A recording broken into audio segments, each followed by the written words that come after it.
Ni arti takwa pada Allah ialah melaksanakan segala wajib dan meninggalkan segala yang haram. Pelaksanaan ini tetap disempurnakan dengan memilih waktu dan tempat. Dengan tidak memilih waktu dan tempat. Sebab takwa menurut perintah Rasulullah hendaklah dilakukan di mana saja orang itu berada. Itu yang Bapa cakap tadi. Sama ada bila orang ramai kita di masjid ke, di pejabat ke, atau di rumah ke, we must be consistent dalam hubungan kita dengan Allah. Jadi Islam ni kita kena tengok Islam ni, we cannot divide Islam into watertight compartment. We are a different person umpamanya. Bila kita di pejabat, kita nak jadi orang yang baik.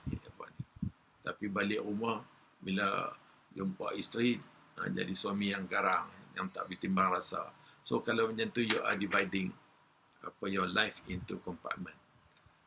So secara pribadi, bila dengan Allah kita semayang, kita cuba khusyuk dan kita rasa rendah diri. Itu juga bila kita pergi pejabat, itu juga bila kita dengan anak isteri kita. We must be consistent. Jadi barulah our life to a complete whole. Macam our working life, our family life, our life at the mosque, our life in the public space. All this together, we bring together, baru jadi one life. So the one life might have one purpose, and the purpose is untuk taat kepada Allah. Dan dalam hal ini, dalam semua bahagian ni, kita kena mengikut hukum halal haram yang telah ditetapkan oleh Allah dan ditentukan oleh Rasulnya. Jadi baru kita, bila semua aspek life ini mempunyai satu orang kata tujuan yang sama, baru kita rasa hidup kita ni ada harmoni. Kalau tidak, life kita ni akan ada konflik ni. Satu bahagian kita nak jadi a good person, satu bahagian ni kita nak jadi orang yang zalim. Jadi kita tak boleh macam tu. Tak boleh macam tu. Jadi dalam syarahan Imam Nawawi ini dia cakap, perkataan takwa ini berbakti adalah sedikit sebutannya, tetapi pengertiannya adalah lengkap. Kalau dikatakan takwa kepada Allah, maka artinya berbakti kepadanya dengan sepenuhnya pada segala tempat dan masa. Menurut ketentuan hukumnya, berbakti kepadanya berarti pula mematuhinya, tidak mendurhakainya, tidak menderhaka kepada Allah, mengingatinya dan tidak melupainya, mensyukurinya dan tidak mengingkarinya. Jadi memanglah ini satu perkara yang tak mudah. Sebab itu di dalam Islam ini kita digalakkan untuk berzikir. Dia setiap masa nak berzikir, kan? Kalau kita tengok dalam kitab Al-Azkar, kitab Al-Azkar ni pun hasil Imam Nawawi juga, kan? Dari mula kita nak bangun tidur, kita pergi tanda semua, dia semua ada doa. Kita nak keluar rumah, kita buka pintu, Bismillahirrahmanirrahim. Kita naik kereta, dia ada doa untuk kita menaiki kenderaan dan sebagainya. So semua tujuan dia ni bukan apa, ialah supaya setiap masa tu kita mengingati Allah. Dan apabila ini ustaz Tok Guru bapa dia ajar bapa lah. So apabila kita orang kata mendapat satu anugerah kepada Allah, apa kita patut buat bila kita dapat anugerah kepada Allah? Macam umpamanya kita minta kerja, mohon kerja, kita dapat kerja. Ataupun kita memasuki peperiksaan, kita dapat kelulusan yang baik. Itu bapa beritahu, apabila kita dapat anugerah yang baik tu, kita immediately pergi cari tempat untuk buat sujud syukur. Jadi bila kita sujud syukur tu, nampak kita mensyukuri rahmat yang Allah berikan kepada kita. Jadi Islam ni macam tu, kan? Untuk kita nak bertakwa ni, dia kena untuk kita nak konsisten, kita kena ikut. Dia dah beri panduan-panduan di dalam hadis dan sebagainya tentang doa dan sebagainya. Macam kita masuk rumah, buka pintu ya, bagi salam walaupun tak ada orang dalam rumah. Assalamualaikum. Kerana ada malaikat-malaikat daripada langit. Jadi kita sentiasa aware of the existence of malaikat, the existence of Allah. So inilah cara dia untuk kita hubungan kita dengan Allah tu sentiasa orang kata tip-top.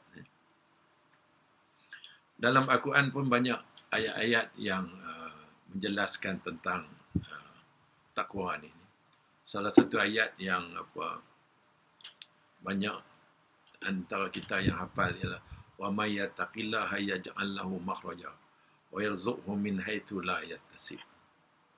Jadi barang siapa yang bertakwa pada Allah, wa may yattaqillaha yaj'al lahu makhraja.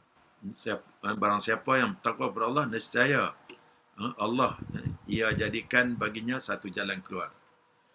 Dan ia kurniakan dia dari jalan yang ia tidak disangka-sangka.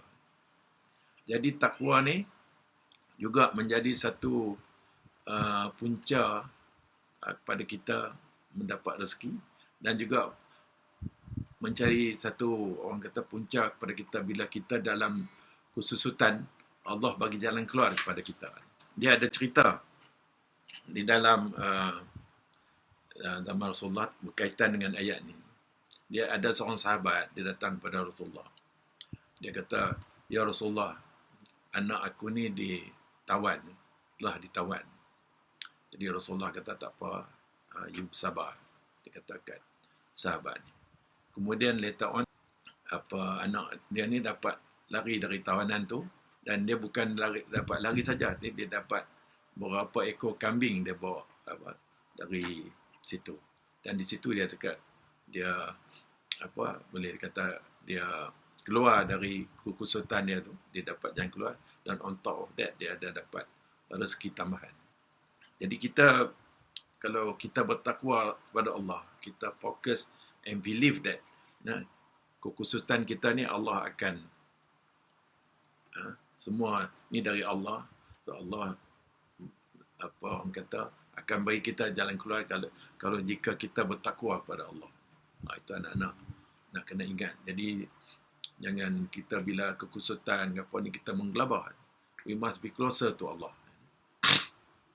Kemudian bahagian kedua, yang pertama tadi ialah bertakwalah kepada Allah. Yang kedua ialah ikutilah kejahatan dengan kebaikan.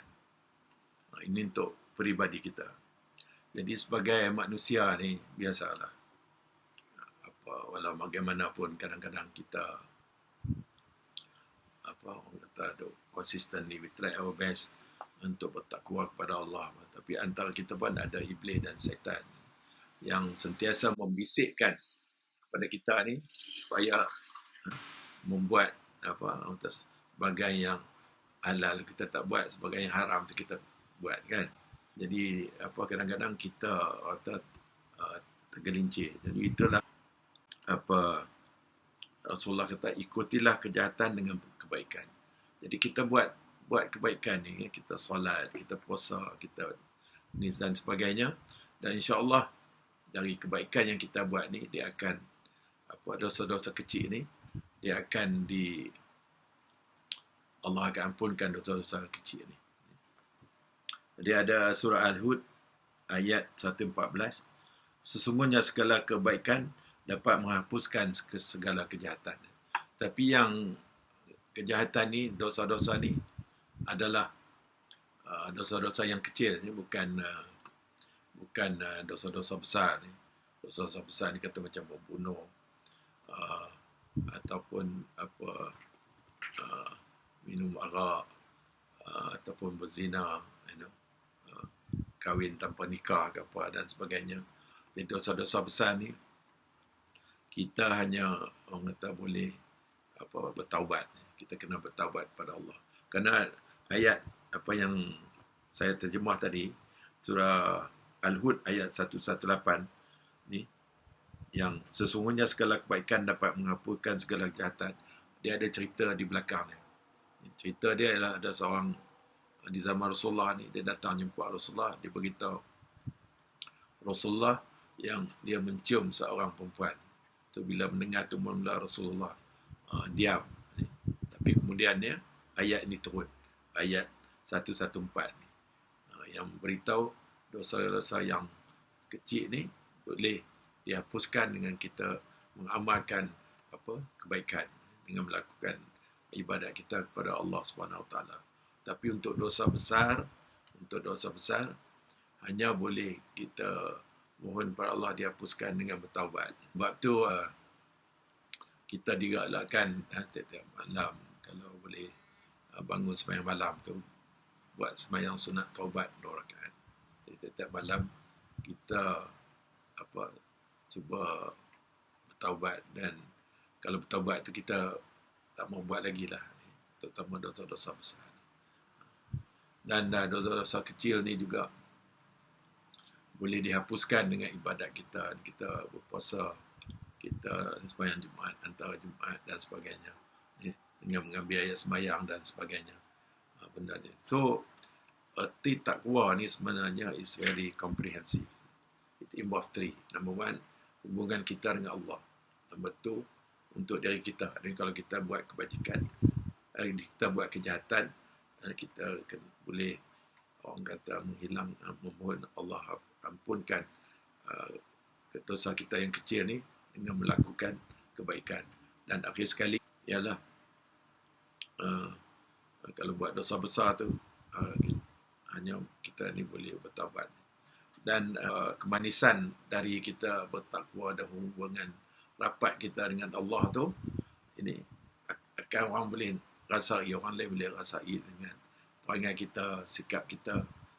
The manifestation of our closeness to Allah tu is in our behavior. Cara kita cakap, kita tak say something yang boleh membuat kawan kita tersentak hati dia dan sebagainya. So we have to be careful. We have to think before we do something. Our mouth should not be faster than our brain. Itu kita kena jaga. Jadi inilah hari ini, itulah yang bapa ingin sampaikan berkenaan dengan takwa. So hari ini bapa jam dari hadis yang ke-7 terus kepada hadis yang ke-18 kerana ianya relevan dengan apa yang bapa bincang yesterday. So nak jelaskan lagi apa yang dibincangkan yesterday.